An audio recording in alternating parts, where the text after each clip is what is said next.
For the past few years, Ricky Gervais, Stephen Merchant, and Karl Pilkington have been meeting regularly for a series of pointless conversations.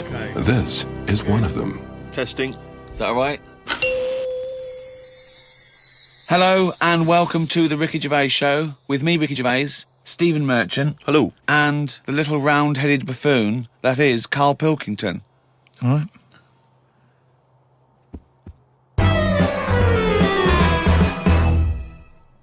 Karl, Joe from Bradford asks, what body parts can you live without?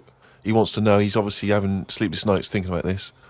What, so... With a brain. He's coped this far. Yeah, I did a bit of an experiment on this, right? Brilliant. It's my job at home to wash up, right? Suzanne does... She gives you all the really big responsible ones. Yeah. She sort of like pays the bills and wires the house. And you go, what can I do? And you can go, well, you can go and play with the worms in the garden. Yeah. So anyway, so it's my job to wash up and that, right? And I thought to sort of make it interesting and stuff, I thought, I wonder if I can do it, right? If I didn't have any thumbs. And so what did you do? So I just sort You of sliced off your thumbs. I just sort of held them in, and it's amazing how, like, it took me ages. Just having that one thing gone. Well, it's part of our evolution, the opposable thumb. Basically, that's when we soared. These are milestones in human evolution. The opposable thumb, the forward-facing eyes, the upright. These are massive things in taking us out of the animal kingdom. And one day, Karl, you'll walk upright. But what do you mean about eyes facing forward? You mean before we got here, there was people whose eyes were looking in their head? So, when you were doing this experiment, washing up, you say that you found it difficult, it took you ages. So you didn't just give up once you realised how essential thumbs were. No, you actually washed up everything. I just think of Suzanne walking in and Karl's there, just covered in water and very liquid suds, standing on a pile of broken crockery. Yeah, plunging his face into the sink every 30 seconds and just swishing his head around. But we talked about the washing up thing before, haven't we? And I sort of look out of a window, so the sink's in front of the window. Yeah.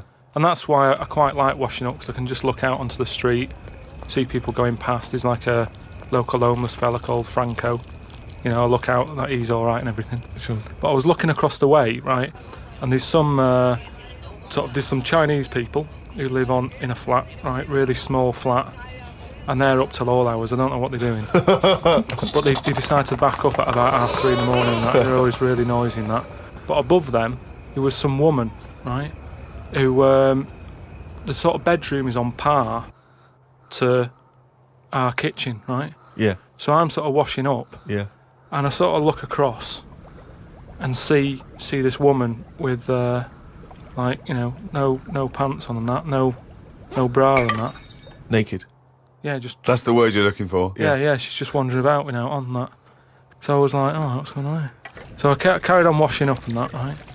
And kept looking, and then I was looking and she looked at me, right? So we made eye contact. Sure. So I was like, oh God, right?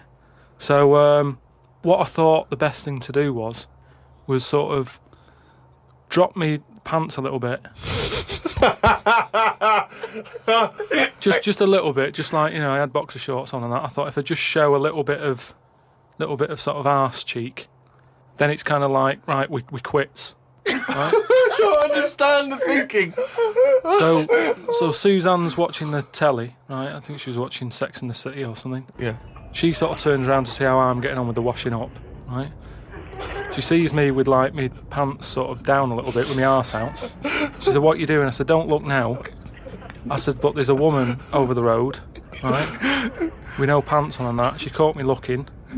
I'm just giving her a bit back. I love the fact that he explains the rules and Suzanne's meant to go, okay. That makes sense. But I don't. So hang on. So you showed a bit of your arse. You turned presumably to show the arse. Or waggled the arse at the woman. I had to lift it up a little bit on the sort of on the draining board. What? Hang on though. What did she do? Did you register her reaction when she saw a bit of your arse? What happened?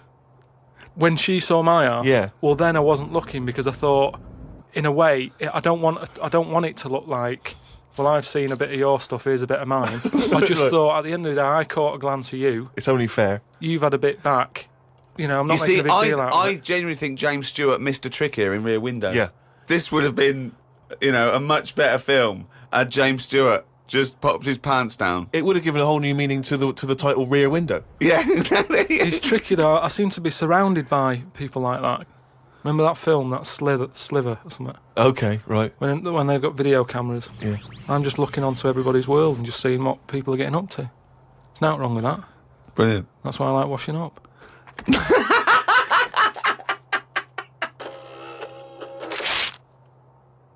We were talking about famous mantras and sayings and things. Yeah. Never has a Manc said so much to so many that means so little. Brilliant. So you can have that on your headstone. Rupert. Your little round headstone.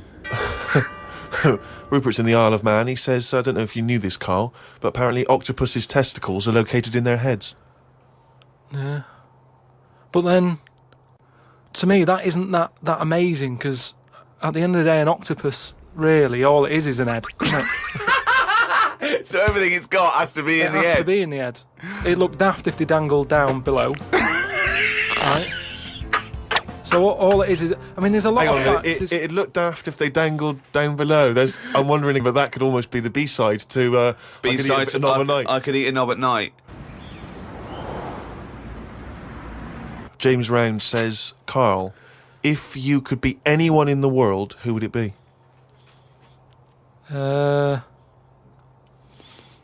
Dead or alive? Why would you choose to be a dead person? No, but sometimes, like, there's people who are now dead, but everybody raves about them. What I mean is, if... Oh, just answer the question. Who would you be and why? It's someone you admire or you think had a good life. Just answer the But what question. I mean is, it's good to be remembered, like Winston Churchill is remembered as being a decent bloke, but I wouldn't want the hassle that he had. So I don't want to live his life. Right. But it's good to be... You'd like to be Winston Churchill, but you'd like to have a paper round instead of... Saving the world. Yeah. Well, that's what I mean. But is he saying whose job would I want to take on? It's not that complicated. The question is this. If he could be anyone in the world, who would Karl be? That's the question. That's all the information I've got. A lot of responsibility on a lot of jobs, isn't there? So, some of the names flowing through your head now? I was thinking Bruce Willis. I never expected that. So his responsibility in your mind is what? Saving people who are trapped in a building with terrorists? Well, yeah, maybe, his worries are different worries.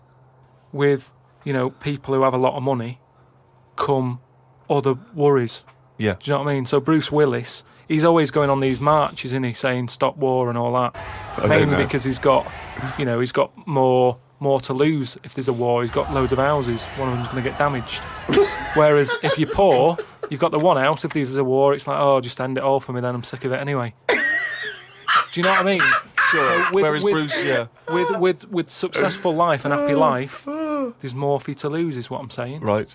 Like at the moment, because I've finished a job that I've been at for 10 years, right?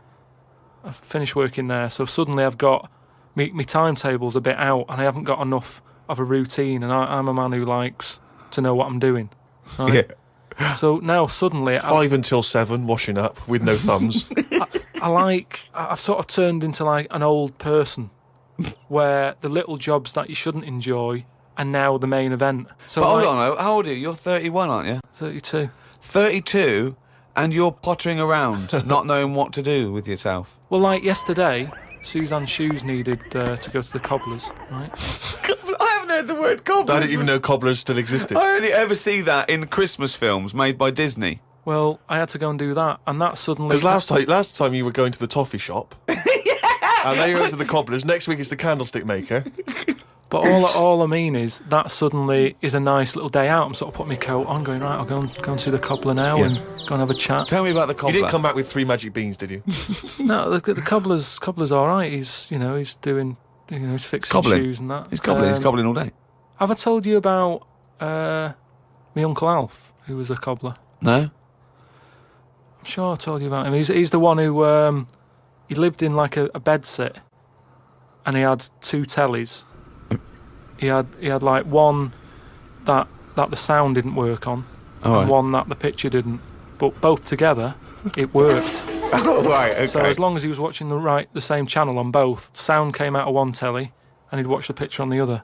Brilliant. And he slept in like a rubber dinghy, right? But he was. Whoa! You can't just let that slide. Why did you sleep in a rubber dinghy? He just liked boats and stuff, and he sort of. Yeah, I like boats, but they're better on the water. Beds are better to sleep on. Boats are better to sail on. Well, he just had it in there. It's a bed sit. It was really tight space. Boat sit. He's got this. It's moved into a dinghy sit. He's got this dinghy, so he's thinking, well, rather than it get in the way, I might as well use it. Yeah. Right? But he was a cobbler, and he used to like repair like my shoes and that, right? Yeah. But he'd always sort of overdo them, right? So What do you mean? like, Fancy. do you know like Pimp My Ride on MTV? Yeah. Because he does up shoes, he'd go mental on them. What do you mean? There was the stereo. Yeah. Well, no, There was horns. He'd sound, Here Go comes faster Karl stripes down the side. Yeah, here comes Mr. Pilkington. He's got the fastest shoes in the land. well, he'd just make shoes that would last forever. So instead of putting like one sole on, he'd put about 5 on. So it looked like one of them built-up shoes that you never see. He'd just put loads of stuff on. They'd last forever, but they did. But they look because like I was- orthopedic shoes. Yeah. It just like suddenly I was like 6'7" whenever he'd sort of sorted my shoes out. But he's a cobbler, and you know it's work that's always there for you, isn't it? I suppose so. So you went out with to take Suzanne's shoes to the cobbler. Yeah, so that's it. Yeah, so I just took him to the cobblers and that was like a nice little job for the day. I got a leaflet through the door saying, you know, if you want to walk a dog, you know, the rates are good. I don't know what they pay and that. And I thought if I do that and get a paper round, 2 in 1. Sorry, you just went from a job, right, where you were the head of production at a radio station, dare I say it, on... can I discuss your... Well, it was an all right wage. Yeah. It was very good. But I wasn't happy, so it's pointless. No, I know that, but to go from the head of a department on a lot of money to walking dogs and doing a paper round, I don't know. No, but it's about being happy, isn't it? I know, but that's commendable if that's true, but... okay. And all that right. makes you happier. Well, I haven't walked the dog yet, but I'm just saying if I do... I mean, I'm not taking it if it's raining. I'm just thinking if it's a nice sunny day and I fancy a potter, I'll go round to her and say, well, how much are you paying? I'll take the dog a walk and stuff. But I can't believe some of the words that have cropped up. Potter, cobblers, toffee shop. It's very, very strange. Do you live in Narnia? A lot of people are sort of emailing in sort of brainy stuff Brilliant. and getting a lot of stuff about philosophy Oh, yeah. and all that. Descartes, that's another one that's mentioned on an email. Descartes, Yeah. the French philosopher. Yeah. What's your question? Well, he sort of cropped up on an email. Someone said, what do you think of him? And I was like, oh, I don't know. He famously he pondered his own existence. Cogito ergo sum. I think, therefore I am. He was thinking about that. He was thinking, how do I know all this is true, everything around me? And he thought, well, I can see it and I can smell it and I can hear it. And he went, oh yeah, but my senses can be fooled. I could be dreaming. But if I'm dreaming, then at least I'm alive. At least I have some sort of consciousness. So if I'm even thinking about anything, I exist. I think, therefore I am. Cogito ergo sum. But we don't need to know the Latin bit. Why is everyone always going back to Latin? It was ages ago. Why is that language always being... And were Latin people always in a rush? Because they seem to be like words for full sentences. Why couldn't they just take the time and say what they want to say? And it's just like, what was the rush? to teach Latin. What about Plato? Right, Greek. Right, now, would you say he's a bright bloke? Yes, I would. I'd say he's a very, very bright bloke. Right, let me tell you this. Right, if he's that bright, you know how he got killed? No. Got hit on the head by an egg. Fucking hell! Well, he's not so clever then, is he? That's what I'm saying. Boo! What's the story with the egg? He was on holiday or something, right? And He was on holiday. In Greece, probably. he was having a walk about, and a bird was flying over the sort of. This over the bird beach. was what? A great auk? What size bird killed him with his egg? It was a big one, yeah. Was it? And the way they used to crack... An ostrich on a hang glider? The way they used to crack the eggs open to let the kids out, they used to drop them on rocks. What bird is this? Dropping its egg to let the kids out? You are a maniac! You are a maniac! And Plato had a little bald head. Right. So from the top, the bird's there looking down, and it goes, oh, there's a little rock, I'll drop the egg. Hit him on the head, killed him. Now, this is what I was saying before about... I'm letting too much go now, because I'm so desensitised to his nonsense. I let him go. The bird saw Plato and said, there's a rock down there. Yeah. Well, if these birds are killing people with bald heads, you've got to be terrified. So, but listen, this is what I'm saying, though, right? Before about knowledge and that, how knowledge is hassle or success is hassle. I think that was Newton.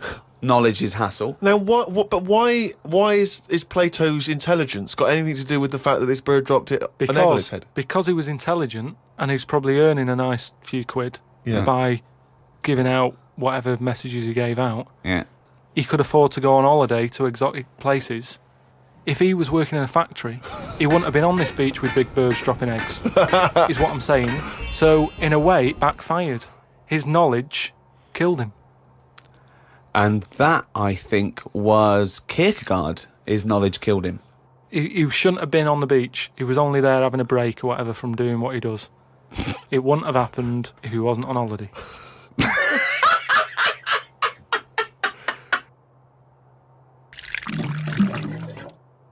This is an email we've had saying, Karl, what do you take by the well-known saying, a stitch in time saves 9? Oh, a stitch in time saves 9. Yeah. See, it's another one that I don't think I've picked up on a lot of these sayings that are being sort of thrown about willy-nilly. Willy-nilly. Willy-nilly. Okay. Willy-nilly. No, but I, again, it's one of them like last week. I've heard of it, but what does willy-nilly mean? It just sort of means, carefree. That's right, yeah. Okay, So but what does a stitch in time save 9 So you mean? understood willy-nilly, so you used a phrase. Yeah, but it sounds nice, you used doesn't it, it? you said it willy-nilly, but you sort of got the gist of it. So what does a stitch in time saves 9 mean? I don't know. What do you mean you must know. don't know? Think about it. A stitch in time saves 9. Is it to do with sewing? Well, yeah, sort of. So it's not that clear. So if you got a jacket, Yeah. and the seam starts coming undone, oh, there's a little bit of seam. I'll leave it. Oh, it's getting worse and worse. Soon your sleeve falls off. So you just need 1 stitch there. That'll do it. If you do it now, later you'll need 9 stitches. And that, of course, is an analogy to other things. But it depends if you're busy at that point, because if you've got something else that needs doing, that means that isn't being done because you're messing about sorting out a hole in your coat, is what I mean. Yeah. You can't always do stuff straight away. So maybe, I don't know if there's a sort of a middle ground where you don't have to do it straight away, but stitching A stitch sometimes time, today. say in 15 or whatever, meaning you don't have to do it straight away, but just do it before it gets really bad. Brilliant. Do you think yours is less poetic than a stitch in time saves 9? So yours is, this is what you wanted to be a quote, right?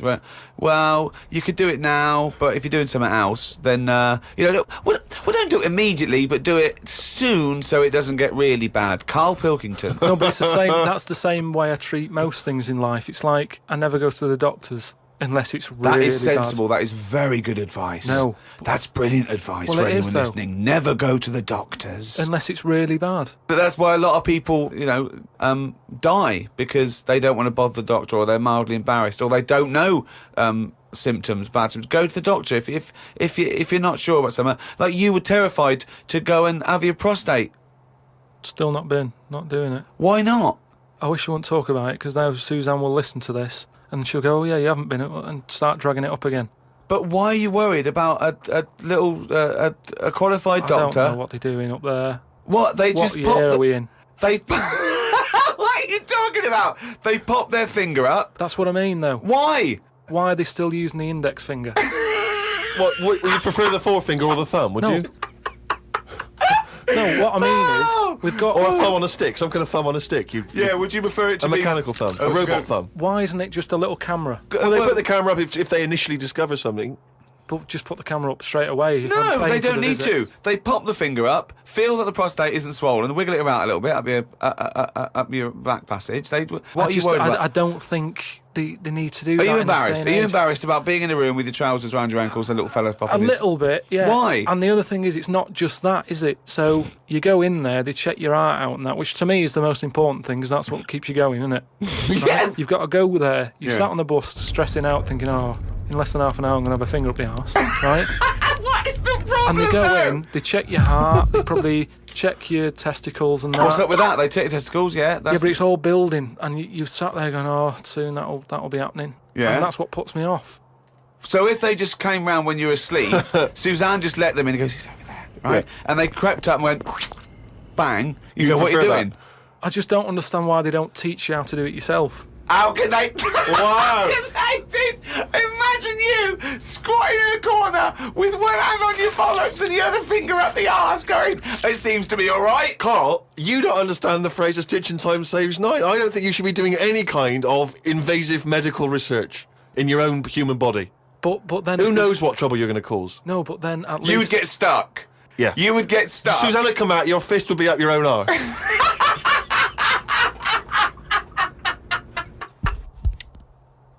Okay, I think it's probably time. Let me just check my watch. Yeah, it's monkey news time.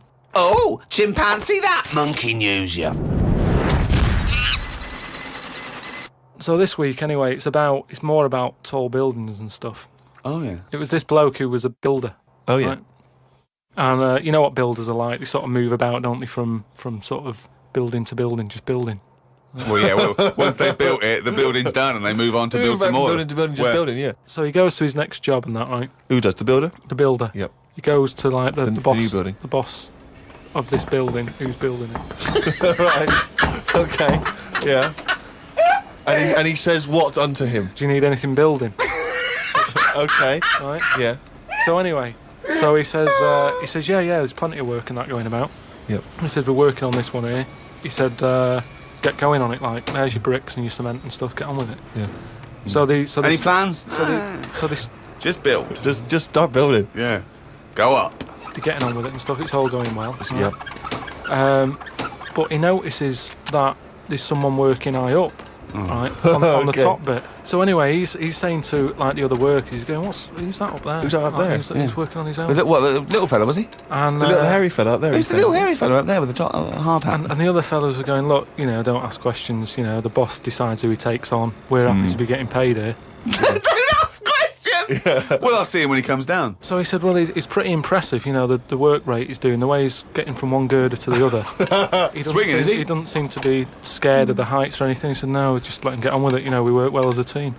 So anyway, What nonsense is So- this? so- He believes all this. Yep. so he sees the boss and he goes, that fella up there, who's the fella up there? He's pretty good. And he's like, look, just get on with the job. Yeah, I'll pay you. Let's just all get on with our jobs. Like. Lunchtime comes, they're all sat there, sat on a little wall having the sandwiches. He's thinking he'll come down in a bit. He's just carrying on.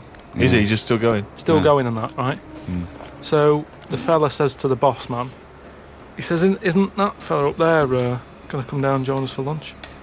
He said, like I said, mate, don't worry about him, right? He He's said, very "But-" secretive. I'm suspicious about this fella. I don't know. Yeah, why, I don't know I what's don't going know on. why he's working through his lunch. I don't know why he's not scared of heights. I don't know why he's swinging from girder to girder. It's weird. Go on. So he said, oh, anyway, you've reminded me that he's up there. He said he's doing a lot of riveting and stuff up there. He probably needs some more nuts to... Right, sure. And what kind of nuts is that? Is that nuts to food or? So he said, what, nuts? He said, yeah, just there's a bag full of them there. Just put them on the hook, send them up, and he can get on with his job. So anyway, he picks these nuts up. Nuts, right? yep. Just hooks them on. He thinks they're not that heavy, No. considering, they're normally pretty heavy, aren't they? Like nuts big and bag of bolts and nuts, stuff. yeah. So anyway, he has a little glance in. Oh, no, what's in there? Nuts. What, you mean nuts that you can eat? Nuts that you can eat. Oh. Right? So they send the bag up and he's thinking, what's all that about? He checks him out, starts to stare, works it out. You can see that he's a little chimp running about. So he goes, I'm not happy with this. Why So- isn't he? Because he's working for an organisation that's, there's unions for this sort of stuff, isn't there? Yeah, he's not going, that's amazing. They've got a chimp riveting this building together.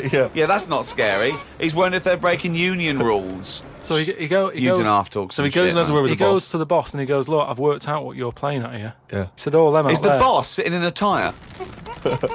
So he goes, look, We just all try to earn a living here. He said, don't get involved in it. I'm happy to pay you, but I'm paying him. Don't interfere. He's paying him. And he's saying, look, I'm just not happy with this. It's not allowed. So the boss was saying, well... We pay honest, peanuts, mate, we get monkeys. he said, to be honest, mate, you know, he's a great worker. He's known for doing what he does. He's a good grafter. If one of you's going to go, right, I'm afraid I'll have to let you go because he's been here longer than that. Yeah. He was made redundant. None of because that the monkey- happened. He was laid off. None of that happened. He's laid off from that. And that's No. where that saying about, you know, like there's a lot of tower blocks and that in America. It's like the chimp off the old block is where... So that's monkey news.